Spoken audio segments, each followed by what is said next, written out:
பொதுவாகவே குண்டலினி பயிற்சி என்பது விந்துவை மேலே ஏற்றக்கூடிய பயிற்சி அல்லது திரோனிதம் பெண்களுக்கு இருக்கக்கூடியதை மேலே ஏற்றி உண்மையான ரசமணி என்பது இங்கே கட்டுறது தான். அந்த யோகம் பண்ணாலோ மூலாதார சூடு அந்த உஷ்ணம் என்பது கிளம்பி மூலாதாரத்தில் தான் போய் உட்காரும். முதல்ல எந்த அளவுக்கு காம உணர்வு அதிகமாகுதோ அந்த அளவுக்கு உங்களுக்குலாம் அதிக அளவு இறை உணர்வு இறை ஆற்றல் இருக்குதுன்னு அர்த்தம். காம உணர்வு கிளம்பும் போது அதை அடக்கணும்னு நினைக்காதீங்க, அதை அப்படியே தவ ஆற்றலாக மாற்றிக்கணும், கன்வெர்ட் பண்ணணும் முயற்சி பண்ணுங்க.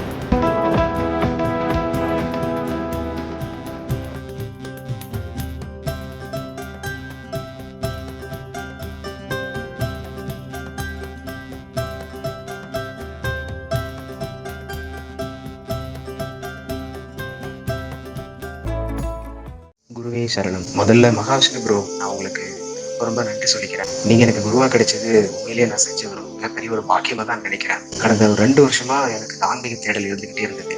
ஸோ நிறைய மதங்கள்லாம் இருக்கு, எல்லாரும் நிறைய கடவுள்கள்லாம் சொல்றாங்க. அப்ப யார் தான் உண்மையான கடவுள், அந்த உண்மையான கடவுள் எங்கதான் இருக்காங்க அப்படின்னு நிறைய தேடல். முதல்ல பார்த்த வீடியோ உங்களோட வீடியோ என்னன்னா, கடவுளை வசியம் செய்வது எப்படின்னு சொல்லிட்டு ஒரு வீடியோ போட்டிருந்தீங்க இல்லையா? வீடியோவில் நீங்கள் ஒரு விஷயம் சொல்லியிருந்தீங்க, அது எனக்கு ரொம்ப பிடிச்சிருந்தது. நான் எதிர்பார்க்குற ஒரு என்ன சொல்கிறது, ஒரு கேள்விக்கு ஒரு பதிலாக அமைஞ்சிருது. அப்புறம் அதுலேருந்து தொடர்ந்து நம்ம வீடியோ பார்க்க ஆரம்பிச்சு எல்லா வீடியோ ஒரு டைரக்ட் கிளாஸ் அனௌன்ஸ் பண்ணியிருந்தீங்க. சரி, ஓகே, டேரெக்டாகவே பார்த்துருந்துடலாம் அப்படின்னு சொல்லிட்டு தான் நான் கிளம்பி வந்தோம். உங்களுக்கு எப்படி நான் நன்றி சொல்கிறதுனே தெரியல. தீட்சை வாங்கின அடுத்த கிழமை எனக்கு அந்த மாதிரி ஒரு மாற்றம் இருந்தது. ரொம்ப ரொம்ப தேங்க்ஸ். எப்படி சொல்கிறதுன்னு தெரியல. நீங்கள் செய்கிற அந்த அன்னதானம், அந்த சர்வீஸ் தொடர்ந்து பண்ணணும். எல்லாத்துக்கும் குருவோட அருள் உங்களுக்கு கிடைக்கணும். ரொம்ப தேங்க்ஸ் ப்ரோ.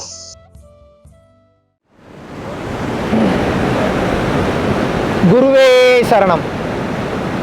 அனைவருக்கும் வணக்கம்.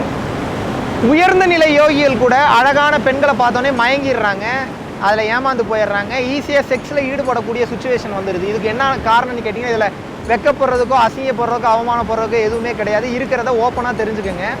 பொதுவாகவே குண்டலினி பயிற்சி என்பது விந்துவை மேலே ஏற்றக்கூடிய பயிற்சி அல்லது சிரோனிதம் பெண்களுக்கு இருக்கக்கூடியதை மேலே ஏற்றி உண்மையான ரசமணி என்பது இங்கே கட்டுறது தான். அது முன்னாடியே சொல்லியிருக்கு. ஸோ அந்த பயிற்சி பண்ணும்போது குண்டலினி யோகமோ வாசி யோகமோ சித்த வித்தையோ கிரியா யோகமோ பரம்பொருள் யோகமோ எந்த யோகம் பண்ணாலும் மூலாதார சூடு அந்த உஷ்ணம் என்பது கிளம்பி மூலாதாரத்தில் தான் போய் உட்காரும் முதல்ல. ஸோ அந்த ஹீட் அங்கே உட்காரும் போது காம உணர்வை அப்படி கட்டுப்படுத்து. நீங்கள் நல்லா மூடில் இருக்கும்போது நீங்கள் நினச்சி பாருங்கள், எங்கே மூடேறுனா உங்களோட மூளையில் மூடேறாது. உங்களோட மூடு ஃபுல்லாகவே வந்து பார்த்தீங்கன்னா மூலாதாரத்தில் தான் இருக்கும். அதனால தான் ஓஷோ போன்ற ஆட்கள் என்ன சொல்கிறாங்கன்னா, காமம் ஏறும்போது கவனத்தை எங்கே மூடு ஏறுதோ அங்கே வைங்க, அதை என்ஜாய் பண்ணாதீங்க, அதை அப்படியே கவனிச்சுட்டு இருந்தீங்கன்னா அனாகதா கொண்டு வந்துட்டீங்கன்னா கண்ணீர் விட்டு கதறி அழ ஆரம்பிச்சிருங்க, அப்பேற்பட்ட ஒரு பேரின்ப நிலைக்கு போயிடுவீங்கிறார்.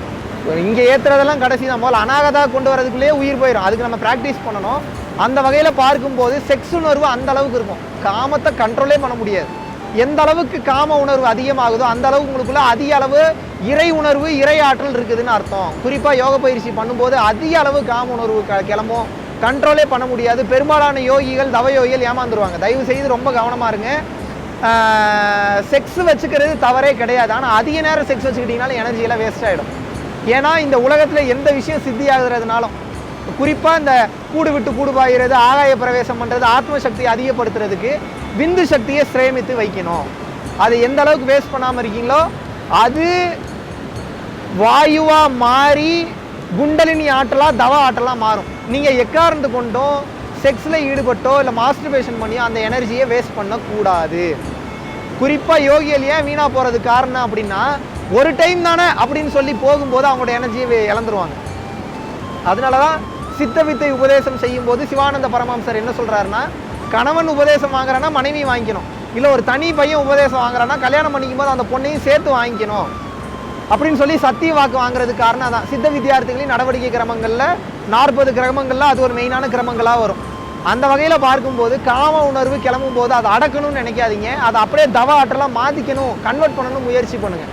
ஏன்னா நான்லாம் ரொம்ப அவஸ்தைப்பட்டேன், ரொம்ப ரொம்ப ரொம்ப ரொம்ப அவஸ்தைப்பட்டேன். ஒரு ஆரம்ப காலகட்டத்தில் தான் மூலாதார சூடு கிளம்பும் போது பைத்தியம் முடிக்கிற மாதிரி ஆகும், வெறி பிடிச்ச மாதிரி ஆயிரும். அவ்வளோ ஒரு கடுப்பான நிலையாக இருக்கும். எனர்ஜி எப்படி கண்ட்ரோல் பண்ணுறதுன்னு தெரியாமல். ஸோ அதிக காம உணர்வு கிளம்பும் போது மனைவியோட நீங்கள் படுக்கையை பகிர்ந்துக்கிறதுல எந்தவித தவறும் கிடையாது. ஆனால் எந்த சூழ்நிலையிலையும் வேற ஒரு பொண்ணோட மனதை கெடுத்து உன்னை நான் கல்யாணம் பண்ணிக்கிறேன்னு சொல்லி செக்ஸில் ஈடுபட்டிங்கன்னா இப்போ மனசை கெடுத்த பாவத்துக்கு உள்ளாயிட்டீங்க. ஸோ அப்படி போயிடாதீங்க. நான் உங்களுக்கு சொல்கிறது என்னென்னா, ஒன்று மனைவியோடு நீங்கள் இருக்கணும், அப்படி இல்லாட்டினா உங்களுக்குள்ள இருக்கக்கூடிய ஆற்றலை தவ ஆற்றலாக மாற்றிக்கொள்ள தெரியணும். இதனால தான் அக்காலத்துலலாம் தேவர் அடியாள்னே பேர் வச்சுருந்தாங்க. அவங்களுக்கு பேரே தேவர் அடியாள் தான். இந்த காலத்தில் அதுக்கு பேர் வேறு மாதிரி வார்த்தை யூஸ் பண்ணுறாங்க. அதை நான் சொல்ல விரும்பல. அந்த தேவர் அடியாள்ன்றதை வேகமாக சொன்னீங்கன்னா ஒரு வார்த்தை ஒன்று வரும். அது கெட்ட வார்த்தையாக நினைக்கிறாங்க. அப்படி கிடையாது. தேவர்களுக்கு பணிவிடை செய்து அவங்களுடைய யோக உஷ்ணத்தையும், அந்த காலத்தில் எல்லாருமே சக்தி யுகத்தில் பவரோட சக்தியோட தான் இருந்து, ஸோ அவங்களோட யோக உஷ்ணத்தை போக்குறதுக்காகவும் அவங்கள சந்தோஷமாக வச்சுக்கிறதுக்காகவும் அந்த காலகட்டத்தில் இருந்தவங்களுக்கு பேர் தான் தேவர் அடியாள். அவங்களுக்கு வேலையே வந்து அந்த பெண்களுக்கு வேலையே இவங்களை சந்தோஷமாக வச்சுக்கிறது தான்.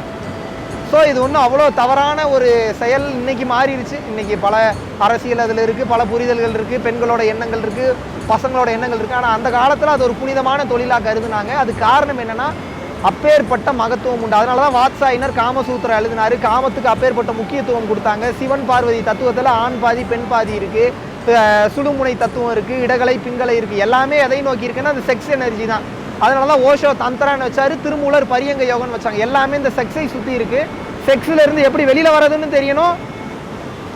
நீங்கள் செக்ஸில் இருக்கும்போதே ஒரு ஆணும் பெண்ணும் செக்ஸ் இன்டர் கோர்ஸில் இருக்கும்போது உடனே எஜாக்குலேட் ஆகுதுல்ல, அது காரணம் என்னன்னா உடலும் ஒன்றா சேர்றது கிடையாது. உடலும் ஒன்றா சேருது அப்படின்ற அந்த டேட்டா மைண்டில் பதிஞ்சதுனால தான். அப்போது ஆண் உறுப்பும் பெண் உறுப்பும் சேரும்போது உங்களோட மனதை பிரித்து எடுத்து வேறு இடத்துல வைக்க தெரிஞ்சுன்னு வைங்க. அந்த இடத்துல நீங்கள் சம்மந்தப்படுத்தாமல் உடலும் ஒன்றா சேர்ந்துருக்குன்னு நினைக்காம உங்களோட மனதை அது ஒரு வெறும் பொண்ணாகவும் ஒரு ஷேக்காகவும் ஒரு மூமெண்ட்டாகவும் மட்டும் பார்க்க தெரிஞ்சுன்னா பல மணி நேரம் உங்களால் அந்த இன்டர் கோர்ஸ்லேயே இருக்க முடியும். 1 மணி நேரம் 2 மணி நேரத்துக்கு மேலே எஜாக்குலேஷன் ஆக்காமல் ஆணுறுப்பும் பெண்ணுறுப்பும் ஒன்றாக சேர்ந்து இருக்க தெரிந்தது என்றால் உங்களுக்கு ஞானத்தின் உச்சம் வந்து விட்டது என்ற அர்த்தம் ஓஷோ சொல்கிறார். அப்போ இதில் புரிஞ்சுக்க வேண்டியது என்ன? செக்ஸ் மேட்ரு இல்லை, உங்கள் மனம் எங்கே இருக்குன்றது தான் மேட்ரு. உங்களோட மனம் வேறு இடத்துல இருந்ததுன்னா அவ்வளோ சீக்கிரம் உங்களுக்கு எஜாக்குலேட் ஆகாது. ஆனால் மனம் இங்கே இருந்ததுன்னா உடனே எஜாக்குலேட் ஆகிடும். நீங்கள் செக்ஸ் இருக்கும்போது தவமாக செக்ஸ் பண்ணலாம், செக்ஸ் இல்லாமல் இருக்கும்போதும் தவம் பண்ணுற மாதிரியே நீங்கள் தவத்திலேயே இருக்கலாம். பார்க்கும்போது, பேசும்போது, நடக்கும்போது எல்லா ஆற்றலையும் காம உணர்வை கூட தவமாக மாற்றிக்கொள்ள முடியும். நன்றி, வணக்கம். வெறும் ஐடியா மட்டும்தான் என்னோடது. மக்கள் நல்லா இருக்கணும் அப்படின்றது. அந்த ஐடியாவுக்கு உண்டான மெட்டீரியலைஸ் பண்ணக்கூடிய விஷயங்கள், நன்கொடைகள் கொடுக்கக்கூடியது எல்லாமே நீங்கள் தான். நீங்கள் இல்லாமல் இது சாத்தியமே இல்லை. பல உயிர்கள் பசியார போது அந்த வேலைகள் தினமும் போயிட்டுருக்கு. வள்ளலார் சொல்வது போல ஜீவகாருண்ய ஒழுக்கம் என்பது உங்களது வாழ்வில் அனைத்து செல்வங்களையும் அனைத்து புண்ணியங்களையும் தேடி தரக்கூடிய மாபெரும் ஆற்றல் மிக்கது. சிவானந்தர் சொல்லியிருக்கிறாரு, வள்ளலார் சொல்லியிருக்கிறாரு, அகத்தியர் சொல்லியிருக்கிறாரு, போகர் சொல்லியிருக்கிறாரு. எல்லா சித்தர்களும் சொல்லக்கூடிய விஷயம் அதுதான். ஸோ புண்ணியத்தை சம்பாதிங்க, உங்களோட வாழ்க்கை சுபிட்சமாக மாறும். ₹1 இருந்தாலும் அது நிச்சயமாக அதற்குண்டான புண்ணிய பலன் உங்களை வந்தே தீரும், உங்களை வந்து நிச்சயமாக அடையும் என்பதை சொல்லிக்கொண்டு வீடியோக்கு கீழே டெஸ்கிரிப்ஷனில் எந்த அக்கௌண்ட்டுக்கு பணம் அனுப்பணும், நன்கொடை அளிக்கணும் அப்படின்றத மென்ஷன் பண்ணியிருக்கோம். வாழ்க வளமுடன். குருவே சரணம்.